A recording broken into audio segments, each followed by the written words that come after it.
quick ad. With Time Twist, you get exciting, bizarre, and significant historical events delivered to your phone every single day. Enjoying this episode? There's so much more in the app. You'll find the link in the show notes. Let's get started. So let's get right into it. Welcome to the deep dive. Great to be diving in. Today we're looking at this pile of source material we've gathered, and it's all focused on just one single date, July 31st. Yeah, and looking through these sources, July 31st, it's really not just another day on the calendar. Yeah. It seems packed with, well, just incredible historical density. You've got these moments of huge human achievement, sitting right alongside some really profound tragedies. And global shifts, too, right? Quiet, significant steps. Exactly. It's all in there.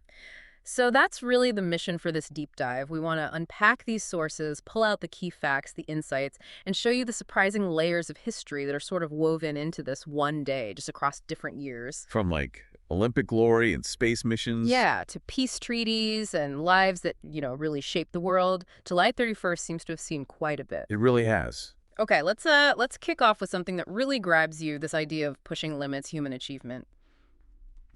The sources point pretty strongly to the 2012 London Olympics on this date. Oh, absolutely. July 31st, 2012. That's the day Michael Phelps really cemented his legacy, became the most decorated Olympian ever. Wait, how many medals was it by then? By the end of that specific day, July 31st, his count hit 19. 19 medals. Wow.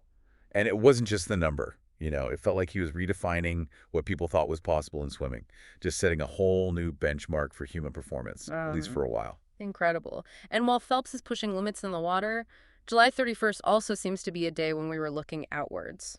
Literally. Yeah, to space. It's actually quite striking how many significant space moments land on this date in the sources. Like what? Well, take 2008, NASA's Phoenix lander.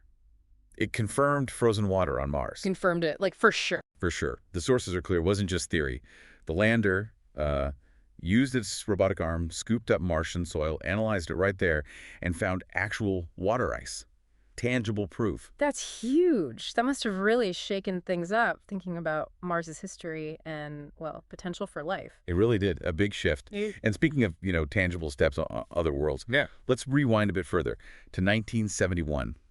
Apollo 15. Okay, Apollo 15. What happened on July 31st? This is pretty cool. Commander David Scott and lunar module pilot James Irwin.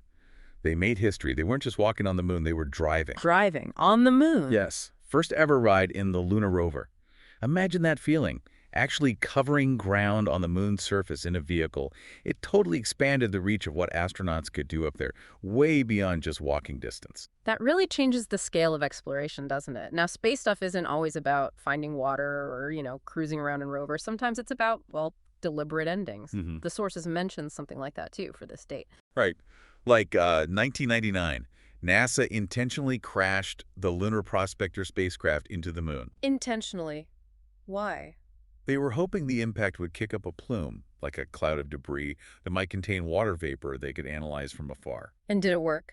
Well, no. The sources say they didn't detect the plume they hoped for, so in that sense, maybe a quote-unquote failure. But even that tells you something, right? Sure. You learn where water isn't easily found, or maybe how your detection methods need to change. Exactly. It's all part of the process. Science is iterative, even the crashes. And sometimes space exploration on July 31st just sparks the imagination. Or maybe raises some eyebrows. Ah, you must be thinking of the 1976 Viking 1 photo. That's the one. The famous face on Mars. Yeah.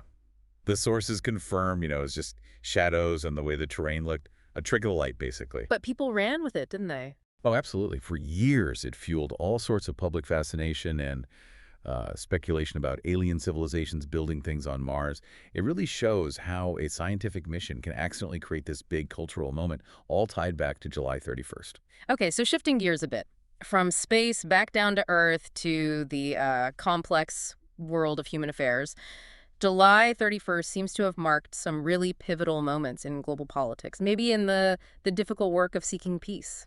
Yeah, connecting this to the bigger picture. Yeah. The signing of the Stardate Treaty, that's a huge one, 1991. Right, the U.S. and the Soviet Union. What was the significance there? Well, think about the context. Yeah. Decades of the Cold War, just intense tension, this constant nuclear threat hanging over everyone. Yeah. And then on this day, July 31st, 1991, They formally agreed to actually reduce and dismantle thousands of their strategic nuclear warheads. Yes. And the sources stress this wasn't just symbolic talk. It involved really complex verification procedures targeting specific types of missiles.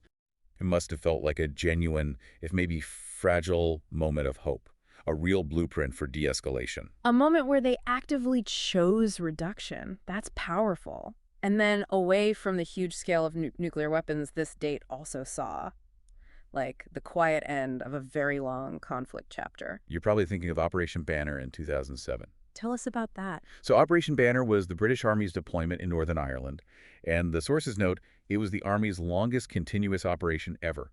38 years. 38 years. Wow. Yeah. Involved in counterinsurgency, peacekeeping during the Troubles.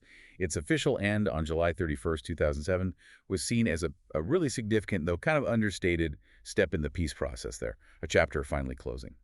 And another key effort, more on the humanitarian side, linked to this date in the sources. The UK banning landmines in 1998. That stands out. Okay. Why was that significant? Well, it was tied into this growing international movement against landmines, and it had strong public backing, partly fueled by advocacy from people like Princess Diana shortly before her death. So the UK ban was seen as a really powerful national statement, adding momentum to the global treaty effort. Okay, so July 31st also holds some specific political milestones. Some seem to be about representation, others, well, noted for being incredibly short-lived. Right. It's interesting, the different layers. In 2000, for instance, Moshe Katsav became Israel's president. And the sources highlight this because he was the country's first president of Iranian Jewish descent. So a symbolic moment for diversity within Israeli leadership. Exactly. Represented the complex mix of identities within the nation. And then there's the political moment from, 2017, the one that almost instantly became a kind of shorthand? Ah, yes. You had to mention Anthony Scaramucci, the Mooch. His time as White House communications director. Exactly 10 days. It ended on July 31st, 2017. 10 days. Yep.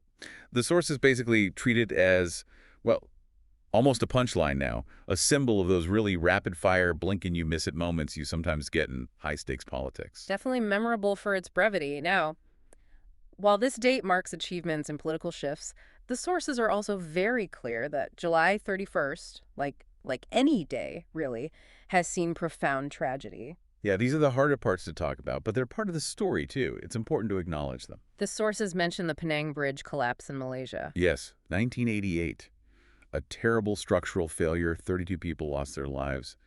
Very tragic. And just a year later, July 31st, 1989. Thai Airways Flight 311 crashed into a mountain in the Himalayas near Kathmandu. A devastating air disaster, 113 lives lost. And closer to home for North American listeners, 1987. The Edmonton tornado. Yeah. An F4, which is incredibly powerful, just one step below the highest rating, tore through Edmonton, Alberta. The sources describe it as one of Canada's worst natural disasters. Caused immense destruction, loss of life. These events really underscore that vulnerability. You know, the fragility that's just part of the human experience, no matter what the date is. Yeah. Finally, looking through these sources, you also see the individual lives whose stories are tied to July 31st. People born on this day, people who died, leaving their mark. There's one death mentioned that's particularly poignant, I guess. Jean Jouet. Okay, who was he? He was a prominent French socialist leader, a very strong voice for pacifism, for peace. And he was assassinated on July 31st, 1914. 1914, just before World War I broke out. Exactly, just days before. His voice advocating against the coming war was silenced right at that absolutely critical moment. Wow. That's a heavy historical what if, isn't it? What might have happened if he'd lived, if his voice was still there? It really makes you think. But the date also marks the birth of some incredible minds, people who shaped our world in different ways. Ray Kuo. Milton Friedman, for one. Born in 1912, Nobel Prize-winning economist.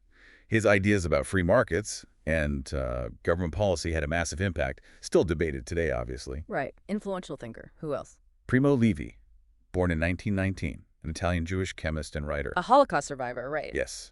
And his writings, if not now, when? The Periodic Table. They offer these incredibly profound, often harrowing insights into human nature, into suffering, resilience, memory. Essential reading, really. Absolutely. Important voice. And then someone maybe less famous, but whose invention touches so many lives, Stephanie Kolek, born 1923. What did she invent? She was the chemist who invented Kevlar. Kevlar, the stuff in bulletproof vests. Exactly. And in tires, ropes, protective gear, her work has quietly saved countless lives. An incredible contribution. Definitely. And in the sports world, beyond Phelps's medals. Mick Boltieri, born 1931, the legendary tennis coach. Trained so many champions, Agassi, Seles, Couriers. A huge figure in the game. A real tennis guru. Yeah. And even in, like, popular culture, Yeah. the sources note the birth of Richard Griffiths. Ah, the actor. Yeah. Great actor. Known for so many roles, but instantly recognizable to millions as Uncle Vernon Dursley in the Harry Potter films. Of course, a memorable talent. So, yeah, quite a range of people connected to this date. So here we are. We've kind of unpacked this stack of sources, all centered around July 31st. Looking back at everything we've touched on, what's the main thing that stands out to you? For me, it's just the sheer density and diversity of it all. Yeah. On this one single calendar day across the years, you have space exploration. Right, finding water on Mars, driving on the moon. Then major peace treaties trying to avert catastrophe. Like Start One. Political shifts, moments of representation, moments of, well, sheer absurdity, like the 10-day job. Oh, right. And then the deep tragedies, the natural disasters, the plane crashes. And the individual lives the pacifist silence, the economist shaping policy, the chemist saving lives, the writer bearing witness. Exactly. It's not a simple, clean timeline. It's this really rich, complex cross-section of the whole human experience, all crammed onto July 31st. Yeah, it really drives home that history isn't just this linear march forward, is it? It's more like this incredibly intricate, dynamic web, maybe? Where moments of huge triumph, quiet progress, devastating loss, individual genius, they're all happening. Maybe not at the same time, but linked by the calendar. Yeah, July 31st really does feel like a microcosm of history's complexity. It shows humanity at its most ambitious, reaching for Mars. And it's most vulnerable, facing tragedy. It's most diplomatic, trying to build peace, Mhm. and just it's most impactful through the lives born and lost on that day. So it kind of leaves you with this final thought, maybe for you listening. What does it actually mean that all these things, breaking Olympic records, confirming water on another planet, signing huge peace treaties, mourning terrible losses, can all converge on a single date like July 31st, just in different years? How does looking at history through that kind of dense, layered lens change how you see it? Is it all just coincidence? Random dates? Or does it maybe point to something deeper about the relentless, multifaceted nature of human history itself? Always moving, always complex, always happening. Worth thinking about. Keep looking. Those dates on your calendar, they probably hold more stories than you expect. If you liked it, feel free to leave a rating and subscribe to the podcast.